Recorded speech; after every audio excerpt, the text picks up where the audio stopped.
président de la République et de sa coalition est clairement confirmé. Dice que esa nueva coalición ha confirmado la voluntad de frenar a la izquierda, frenar a Le Pen, et admettre cette défaite sans tenter de la contourner de quelque façon que ce soit. Le Premier ministre doit s'en aller. En effet, que quieren poner al primer ministro. Il n'a jamais reçu la confiance de l'Assemblée nationale. Il vient de diriger la campagne perdue par son camp et il a reçu un vote de défiance populaire massif. Buenos días, 8 de la mañana, larga noche en la que los resultados franceses dejaron, así lo contábamos anoche en Negocios Televisión con Mar Vidal, esa fotografía de Mélenchon, que sin duda ha sido uno de los grandes protagonistas en las últimas horas. El mercado espera que Macron pueda aplacar a Mélenchon y el mercado espera, 8 de la mañana, que lo vaya a conseguir. Es verdad que el euro cayó, sobre todo en el inicio, después de conocer ese resultado donde la extrema izquierda, que tiene un punto fundamental alrededor, un punto muy listras alrededor del gasto público que podría poner en apuros a Francia, es el único punto negativo. Renta variable, futuros franceses en positivo a estas horas. Y también el movimiento de la renta fija con una caída de los diferenciales. Es decir, hay una parte de relajación porque estamos en el mejor escenario de los peores escenarios. Que no haya gobernabilidad. Ahora ya no puede haber elecciones en un año legislativas. Lo que se ha votado, se ha votado. Y a partir de aquí, pues tienen que hacerse adultos y empezar a pactar lo que puedan. El lío es descomunal. El gobierno Frankenstein de España es poco para lo que ese Frente Popular, ese nuevo Frente Popular, aglutina en Francia. Tiene de todo, trotskistas, comunistas, islamistas, tienen allí de todo para intentar llegar a un acuerdo que además debe incluir a Macron, si quieren tener una mayoría que pueda de verdad gobernar. Está dividido el Parlamento francés más o menos en un tercio, un tercio, un tercio. De tal manera que no hay manera de gobernar, pero eso le gusta al mercado. Ante la posibilidad de extremos que puedan llevar a la situación económica francesa a una complicación masiva, el mercado prefiere el resultado que ha tenido. Macron incluso podría llegar a crear un gobierno de tecnócratas, que a través de ese gobierno de tecnócratas pusiera encima de la mesa la fotografía de una opción de gobierno paralizado. A estas horas, el nombre que emerge es el de Raphaël Glucksmann. Cofundó el partido de centro izquierda Place Publique en 2018. Se alió con los socialistas en las elecciones al Parlamento Europeo del mes pasado, pero luego se unió al nuevo Frente Popular de Izquierdas para estas elecciones anticipadas por Emmanuel Macron. Macron y su entorno le ve como alguien de centro con quien se puede trabajar, de centro-izquierda. Y ayer dijo Raphaël Glucksmann en TF1 que había que hacerse adultos y pactar. Pues ahí están los adultos. Francia, que ha tenido una noche muy movida con altercados, y eso que ganaron las elecciones, y no las ganó el partido de Le Pen, tiene ahora una fotografía complicadísima. Pero Europa respira porque Le Pen no va a llegar, y Mélenchon, que es el otro susto muerte que tenía Europa, parece que puede ser aplacado, a pesar de que lo que han escuchado. Y es que Mélenchon pide el gobierno, pide gobernar, pide ponerse al frente del gobierno francés. Bardella, Le Pen, el partido de Le Pen, de Rassemblement National, hablaba así tras las elecciones, tras los primeros sondeos, y así se lo contábamos en Negocios anoche. Escúchenle. Je sais la frustration de millions de Français ce soir. Je sais l'urgence de leur quotidien, mais je sais aussi leurs attentes. Adopta la frustración de millones de franceses. Plusieurs mois dans le pays, un vent d'espoir s'est levé. Tal y como decía Mar Vidal, se adopta esa frustración de millones de franceses que ven como no hay paso para intentar hacer una política diferente a la que se está planteando, a la que se ha hecho en Francia y que ha sumido al país en una situación complicadísima, tanto de deuda pública como de conflictividad social. Gabriel Attal, que era el primer ministro macronista, ayer directamente dijo que hoy le va a presentar la carta a Emmanuel Macron y que ahí le deja con el lío que él mismo se ha montado. Así lo comunicaba Gabriel Attal, escúchenle. Ce soir, la formation politique que j'ai représentée dans cette campagne, quand bien même elle a réalisé un score 3 fois supérieur à ce qui était prédit ces dernières semaines, ne dispose pas d'une majorité. Ainsi, fidèle à la tradition républicaine et conformément à mes principes, je remettrai demain matin ma démission au président de la République. 8:05, este es el mejor de la noche. Dice, fiel a la tradición republicana, y ya que nadie me dijo nada de convocar y adelantar las elecciones, y visto que no he ganado, me piro. Y ahí se queda Macron con el lío montado en un nivel máximo, en un nivel ahora mismo complicadísimo para Emmanuel Macron. Francia centra gran parte del movimiento de esta mañana, porque ahora entramos en las adivinanzas, ¿no? Emmanuel Macron lleva toda la noche adivina, adivinanza, adivina, adivinanza, adivina, adivinanza. ¿Quién se va a poner de primer ministro en el lío que he montado con 1/3 del Parlamento para cada una de las partes, derecha y extrema derecha, centro, izquierda y extrema izquierda? Por lo que a partir de ahora, adivina, adivinanza y a empezar a jugar. A partir de aquí, ¿qué piensa la empresa? ¿Qué piensan los negocios? ¿Qué piensan los líderes empresariales? ¿Cómo despiertan hoy en Francia los líderes empresariales que van a tener que comerse esta formación del Parlamento durante el próximo año, en las elecciones anticipadas? Quizá era mejor para los negocios la fotografía anterior, pero Macron dijo no, volvamos a votar de manera anticipada. A partir de aquí, por ejemplo, Albertina Tossoli, que forma parte de esos líderes empresariales y que ayer también daba su impresión sobre lo que podía suceder. Dice, por supuesto existe la gran decepción de saber que las reformas de Macron, que fueron buenas para la economía y para los negocios, tal vez no van a continuar. O Thomas Klotzen, el fundador y director ejecutivo de Ofquin, con sede en París, dice, y luego está la preocupación de que el líder de la extrema izquierda pueda ir al gobierno. Esto podría conducir a más populismo y a la salida de los mejores cerebros de Francia. Es una, dice, verdadera preocupación. Esta mañana habrá que mirar a Société Générale, a BNP Paribas y al Crédit Agricole, es decir, a los bancos, cuando vuelva a abrir el mercado. Dice Bloomberg que la izquierda ha hablado durante todo este tiempo sobre un aumento de capitales obligatorios en la banca, aumento de impuestos o creación de impuestos de transacciones de los bancos, y ha lanzado además planes para aumentar impuestos sobre la riqueza, dividendos y recompra de acciones. Vamos, unos amigos. A partir de aquí viene una fotografía clara alrededor de donde va a tener que jugar el mercado para ver hasta qué punto puede en este entorno impactar. Miren este gráfico de Le Monde que refleja, y lo vimos también ayer durante la noche, cómo queda finalmente un parlamento, como les digo, un tercio. En esa fotografía, al final, el partido de Le Pen queda con 143 diputados, Nuevo Frente Popular 182 diputados y Macron 168. Y tendríamos a los republicanos, que están en la parte de la derecha, con 45. De tal manera que prácticamente queda todo dividido un tercio. La prensa esta mañana francesa abre así, con la fotografía de Macron cogiéndose las pestañicas ahí, Le Parisien. ¿Y ahora qué? ¿Y ahora qué va a hacer? Y luego la fotografía también del perdedor, de Bardella, de Jordan Bardella. Dice Le Secol, Le Claqué. Y luego Le Figaro, en una fotografía clara en que dice que la izquierda se impone a Macron, generándole más presión a Macron de lo que ayer decía Mélenchon, y escuchábamos también al inicio del programa. Denle paso a la extrema izquierda para gobernar, que es lo que estaba pidiendo. Ayer que andaba en la Internacional, decía algún influencer de izquierda de aquí en España, por fin en Francia se canta la Internacional sin ningún tipo de complejo.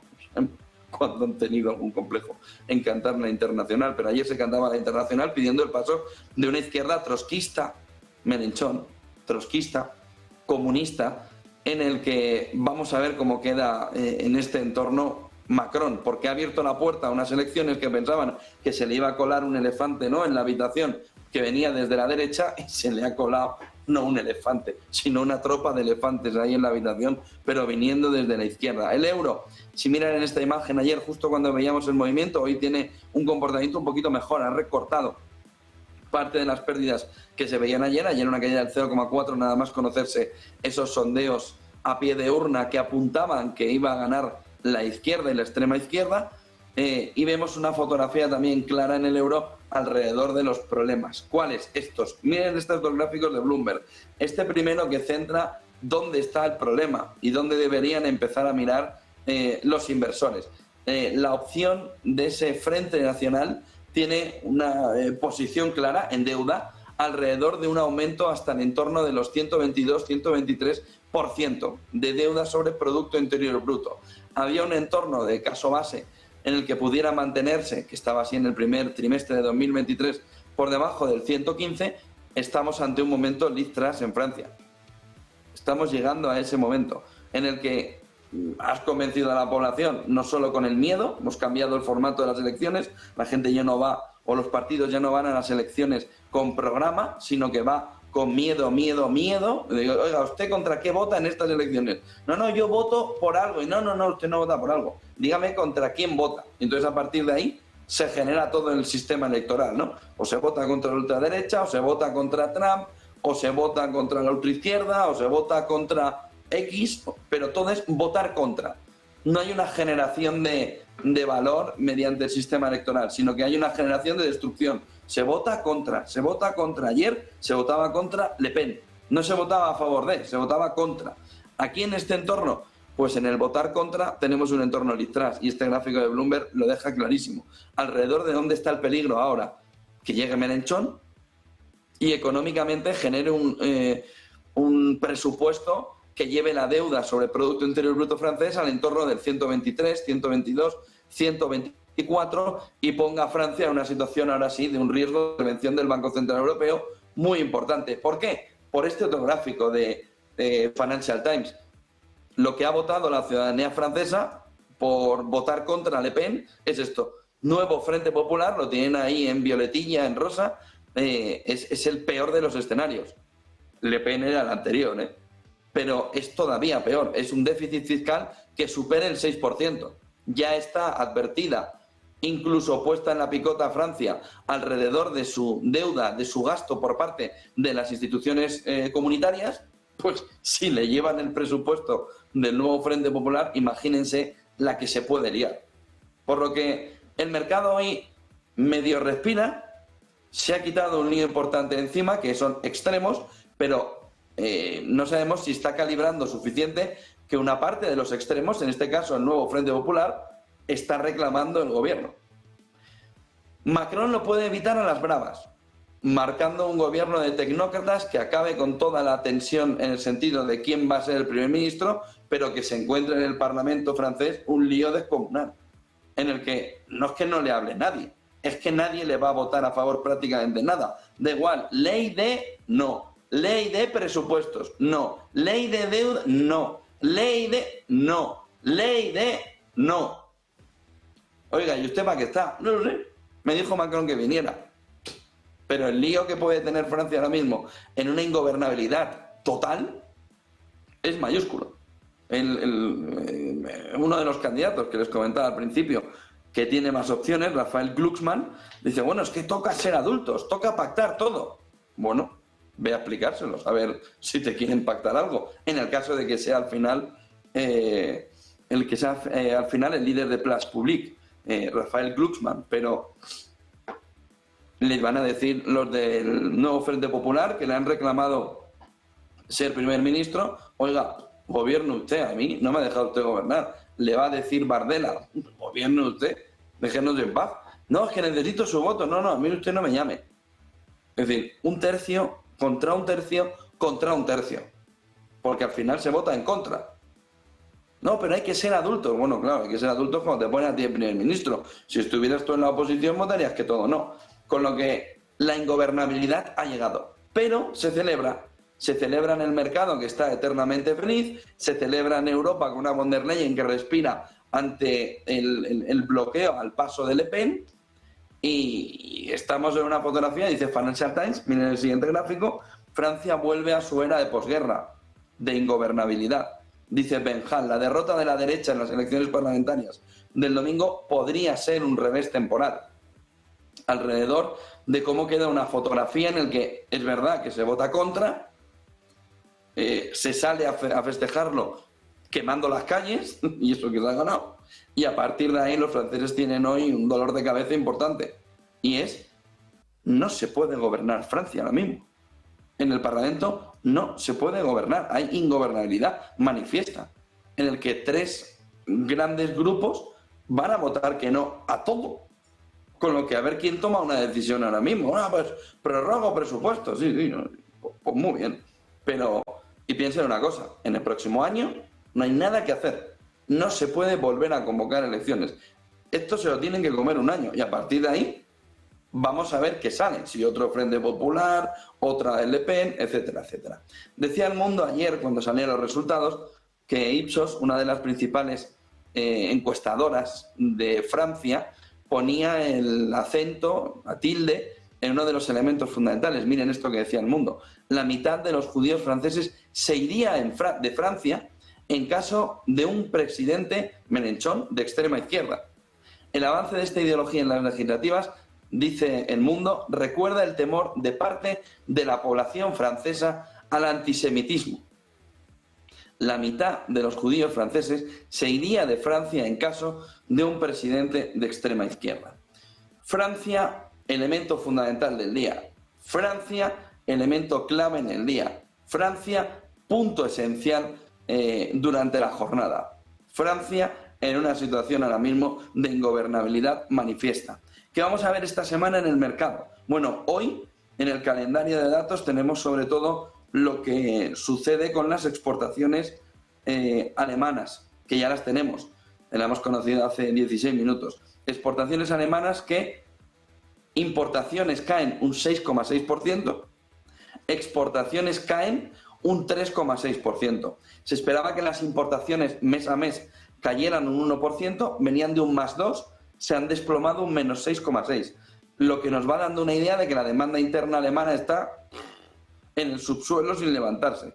Y las exportaciones alemanas se esperaba que cayeran un 2,8%, han caído un 3,6%, menos 3,6%, con lo que nos refleja una fotografía de esa balanza por cuenta, balanza comercial alemana complicada, donde exportaciones e importaciones reflejan una demanda interna y una industria que está en una situación complicada. Era el dato principal que íbamos a conocer esta mañana, aunque vamos a conocer a las 10:30 el Sentix europeo de la confianza del inversor. En la semana, 2 cuestiones clave.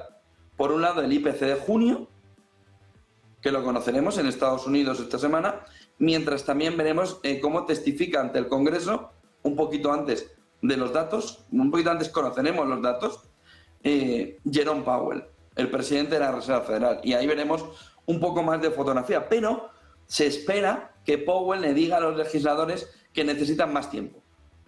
Más tiempo para que la inflación de verdad caiga, más tiempo para el cooling de la inflación, ¿no? Para enfriar esa inflación. El otro punto fundamental de la mañana viene con Orbán, que luego hablaremos también de ello en El Mundo en Guerra, pero está en China. Luego le cuento más detalles, pero ha dicho proceso de paz 3.0, algo así, ¿no? Hablando sobre cómo va a ser fundamental, ha ido ya a Rusia, fue antes a Ucrania y ahora va a China buscando Orbán ver dónde están los puntos de unión de un futuro proceso de paz. Se le critica a Orbán en Europa por todos los lados, pero la realidad es que la fotografía que está intentando marcar con Ucrania, a quien ha ido a ver, Rusia, Putin, a quien ha ido a ver, y ahora a China, a quien ha ido a ver, es de intentar luego dar un mensaje a Europa de cuáles son los puntos de cada uno para intentar buscar el proceso de paz. Luego hablaremos de ello. 5 claves para empezar el día. Macron frena a Le Pen, pero la extrema izquierda se le ha colado, pero a lo grande, le reclama gobernar de manera inmediata porque es quien ha ganado las elecciones. Y a partir de ahí, Europa respira por la derecha, pero empieza a temblar por la izquierda. Una llegada de Mélenchon es una llegada de Liz Truss en cuanto al gasto público y en cuanto al déficit presupuestario, y por tanto en la elevación del porcentaje de deuda sobre Producto Interior Bruto, donde Francia ya está avisada. Francia ya está avisada ahora mismo, y lo que se ha votado es una posibilidad de un empeoramiento todavía de ello. A partir de ahí, Francia ha visto, vamos a ver durante el día, renta variable francesa, futuros en positivo. También hay un recorte de las pérdidas del euro y tenemos una fotografía también que mejora alrededor de la renta fija. donde parece que hay respiro alrededor de la ingobernabilidad. El otro punto fundamental viene de Biden, que estuvo hablando del todopoderoso en una entrevista el viernes. La presión para que Biden dé un paso atrás sigue. Incluso hay información esta mañana que apunta a que varios de sus asesores más cercanos le habrían dicho que dé el paso atrás, pero la imagen es que no lo va a dar. Está insistiendo en que, salvo que venga Dios y se lo diga, salvo que dijo el Todopoderoso me lo pida, no lo va a hacer. A partir de ahí hay dos figuras clave: su mujer y parte de su familia, ¿no? Sus hijos. De tal manera que el mensaje que está recibiendo es de no abandones. No abandones. Puedes ganar a Donald Trump y luego ya se verá. Pero la fotografía del entorno y sobre todo de la familia de Biden apunta a que puede ganar. Pero claro, ¿cuál es la otra cita clave de la semana? La reunión de la OTAN en Washington.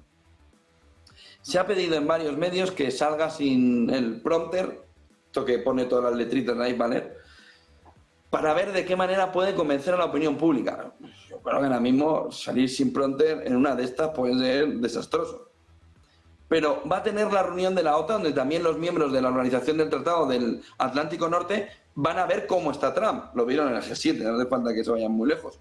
Pero se va a ver una fotografía clara de la OTAN reunida en Washington, intentando ver cuál es la situación de verdad de reacción del presidente de la principal potencia del mundo. No del candidato presidencial, del presidente. Por lo que va a ser importante ver cómo reacciona, cómo se comporta, cómo actúa, todos los focos puestos en Biden en la reunión de la OTAN que vamos a comenzar a ver mañana.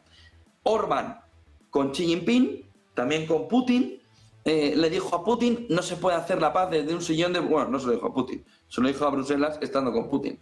No se puede hacer la paz desde un sillón de Bruselas. Y de ahí que él ha hecho el movimiento de ir a ver a Ucrania, ir a ver ahora a Rusia y hoy ir a ver a China para ver cuál es la postura. Dijo una frase que ha causado bastante revuelo alrededor de lo que comentaba, alrededor de que hay que buscar la paz por el camino más corto. Y Ucrania, Zelensky, le decía, no, el camino más corto es perder la integridad territorial. Por lo que en ese movimiento se va viendo más o menos cómo va el comportamiento alrededor de cuáles pueden ser los puntos en las líneas rojas para alcanzar un entorno de mesa de negociación de paz. Como les digo, Orbán dijo que había que buscar el camino más corto para encontrar la paz cuanto antes, y la coletilla es para intentar evitar que haya más pérdidas humanas, y a partir de ahí le pidió a Europa que se moviera. No se puede hacer la paz desde un sillón de Bruselas.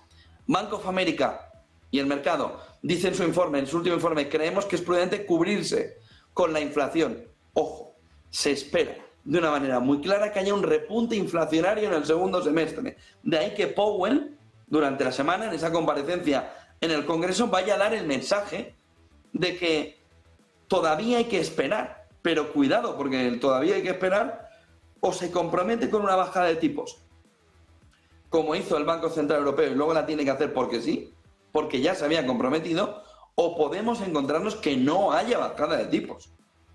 Porque la percepción de Bank of America y de otros bancos ahora mismo de inversión es que la inflación va a repuntar, que no vamos a encontrarnos tan fácil en la última milla, es decir, entre el 3 y el 2%, sino que va a aumentar la inflación en España, en Europa, pero sobre todo en Estados Unidos. Por lo que Bank of America cree que es prudente cubrirse ahora mismo para el inversor con la inflación. Dice, especialmente ahora que la temporada de resultados del segundo trimestre comienza este viernes. Y por cierto, comienza la temporada de resultados. Miren este gráfico que detalla ese paper que le estaba comentando alrededor de la inflación. Pone como catalizadores 3 cuestiones clave. Hay que enfriar el crecimiento para enfriar la inflación. Dice cooling growth, cooling inflation, marcando como catalizador clave para el inversor ahora mismo que de verdad se pueda congelar, enfriar, frenar el crecimiento para frenar la inflación. Dice cómo se puede ralentizar la actividad y cómo se puede ralentizar la inflación. Habla del ISM, habla que salió negativo por debajo de 50, sorpresivamente. Habla también de las ventas minoristas, también peor de lo esperado, y se espera también un movimiento de la inflación todavía en el corto plazo que pueda disminuir. Pero dice que conjuntamente en este segundo semestre se podría esperar una inflación, un CPI, que estuviera en el 0,2 positivo, con carácter mensual de media. Es decir, 0,2 positivo en las lecturas de media en los próximos meses, para este segundo semestre, nos daría una sensación de que no se está enfriando la inflación. Todo lo contrario, que está en una situación complicada. Por lo que dice, hay que cubrirse, sobre todo hasta ver hasta qué punto la inflación va a golpear en los beneficios, en los ingresos, en los resultados de las compañías. Y luego dice que hay que poner también una fotografía clara alrededor de qué va a suceder, cómo cubrirse con pequeñas compañías en este entorno. Bueno, llevan diciéndonos que nos cubramos, o que se cubra el inversor con pequeñas compañías desde hace la tira, pero no llega a ese momento. No llega a ese momento. ¿Por qué? Porque el inversor está engorilado en las magníficas, la inteligencia artificial. Si usted le quita la inteligencia artificial, si usted le quita las magníficas a ese inversor, se acabó la fiesta. A partir de ahí, les ponía esta quinta clave: Wall Street está en estado de felicidad permanente. Está en estado de felicidad permanente. Sube un 150% desde el inicio de la pandemia, con todo lo que se ha vivido por en medio. Sube un 150%. ¿Qué puede poner en apuros toda esa fotografía? Bueno, ¿qué pueda suceder también alrededor de Biden? Miren esta fotografía, esta clave alrededor de cómo ahora mismo el mercado, está empezando a valorar si Joe Biden está a punto de abandonar la carrera presidencial de 2024, quién podría reemplazarle y cómo. Bueno, les he aglutinado aquí en 5 puntos claves que en los últimos días, en las últimas horas, se han movido y que son fundamentales. Miren, se habla mucho de Kamala Harris, quién podría reemplazarle cómo, en agosto, en esa cumbre demócrata, pero temen los demócratas que haya una batalla total en el caso de que lo diga demasiado pronto. ¿Cómo podría evitarse?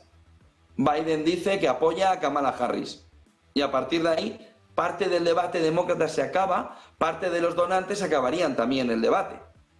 Pero, ¿quién prefieren los donantes? Que luego les diré que no importan demasiado aquí, pero bueno. Vamos a ver quién prefieren los donantes. Prefieren a Gretchen Whitmer, prefieren a Josh Shapiro o prefieren a Gavin Newsom. Sobre todo este último, en California. Como elemento fundamental que pueda financiarse la carrera, para que no esté pidiéndole a los donantes mucho más dinero. A partir de ahí, Hunter Biden y su mujer, Jill, ya le han dicho que sea inflexible y que siga luchando. ¿Pero hasta cuándo? ¿Hasta dónde?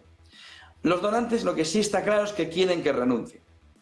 Pero como les decía antes, importan poco. Eso sí, ya han hecho 2 movimientos que son muy llamativos. Reed Hastings, Netflix, o Abigail, Disney, no aportan sino de cambio. Han parado definitivamente las aportaciones al Partido Demócrata. ¿Qué pasaría en el caso de un cambio? Podría o reembolsarse podría hacerse un reembolso a los donantes o podría haber una transferencia al nuevo candidato, pero probablemente tendría que existir un momento de reembolso por un lado y ahí pueden los demócratas perder muchísimo dinero. Ahora, ¿podría hacerse? Sí. ¿Qué esperan los analistas esta semana? Un Biden sin teleprompter. Se puede liar una descomunal, pero así podría verse la agudeza. Reunión de la OTAN, primer momento clave. A partir de aquí, ¿puede ser removido en contra de su voluntad? No. Los donantes esperan que Obama o Clinton finalmente puedan persuadirle para que abandone. Y ese es el punto en el que estamos ahora mismo, mirando a ver quién puede abrir la caja de Pandora y convencer o abrir una espita en la voluntad de Biden de que lo mejor no es lo que piensa ahora, que lo mejor es dar un paso a un lado, un paso atrás, un paso a donde quiera, que permita un cambio que los demócratas les permita ganar. A partir de ahí les decía, Orbán en China. Dice Orbán en un tuit hace apenas unos minutos, China es un poder clave en la creación de las condiciones para la paz en la guerra de Ucrania. Por eso vine a reunirme con el presidente Xi en Beijing apenas 2 meses de su visita oficial a Budapest.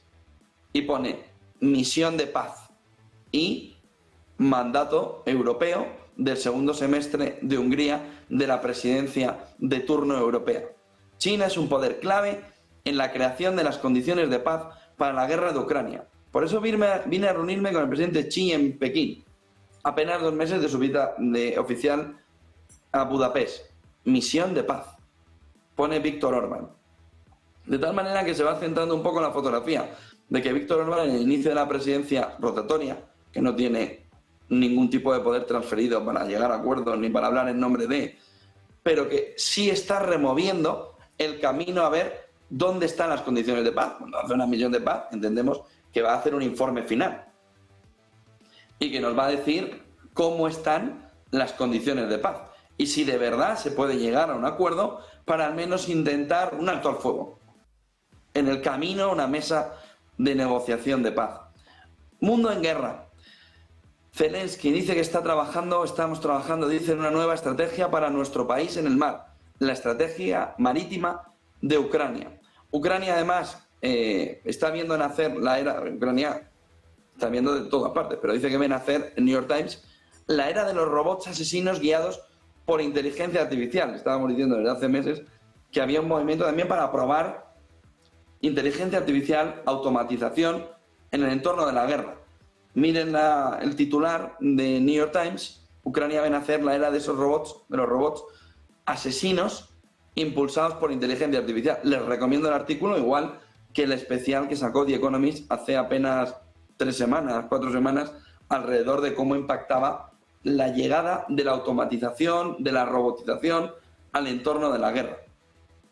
Pero cuidado a esa fotografía alrededor de cómo está cambiando también, utilizando la guerra de Ucrania, la forma en la que no soldados, sino máquinas se encargan del trabajo de la guerra.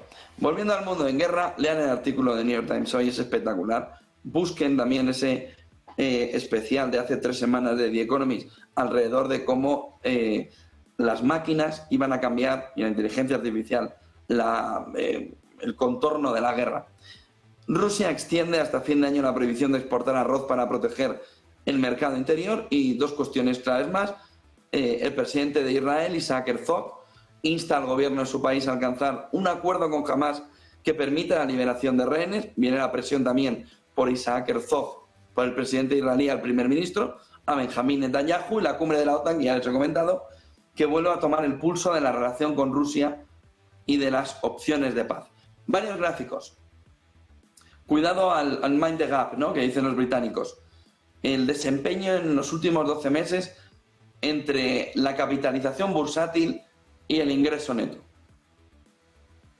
Cuidado a esto, porque empieza a generarse un movimiento de burbuja alrededor de un inversor que cree que esto no va a parar, que está en estado de felicidad permanente, como le decía antes, pero con el riesgo de que esta separación le haga en algún momento pensar que igual ya no están sustentando los beneficios, el crecimiento en bolsa.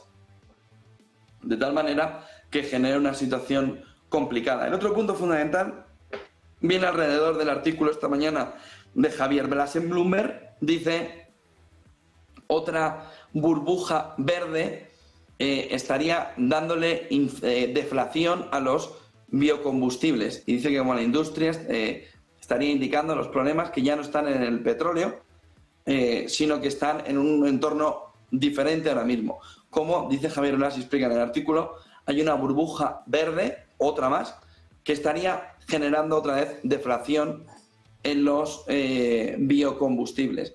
Y un último gráfico, un tuit, Daniel Lacalle, con gráfico de Bloomberg. Dice Daniel Lacalle cosas chulísimas. España, líder en el índice de miseria en la eurozona. Somos campeones. Aquí estamos no en la Champions League. Aquí la hemos levantado ya, como si fuéramos el Madrid. En blanco, en ese gráfico de Bloomberg, España, líder en el índice de miseria de la eurozona. Viendo que, me guste o no, las políticas actuales lo que están generando es una mayor separación, es una mayor generación de, no de comprimir, no de llegar o llevar a la clase media al común de los ciudadanos, intentar buscar ese camino, sino que se está generando un gap enorme, sobre todo en la parte baja de los estratos sociales, donde ahí el índice de miseria está marcándonos que somos campeones en España en la eurozona. Si lo marca también Daniel Lacalle, marcándole o dándole cosas chulísimas, me ha referido a Yolanda Díaz, alrededor de cómo no se estaría consiguiendo lo que ellos están pensando que están consiguiendo, que es una generación de riqueza que no se está produciendo, viendo el índice de miseria de la eurozona liderado por España. Titulares del día. Buen día y buen negocio.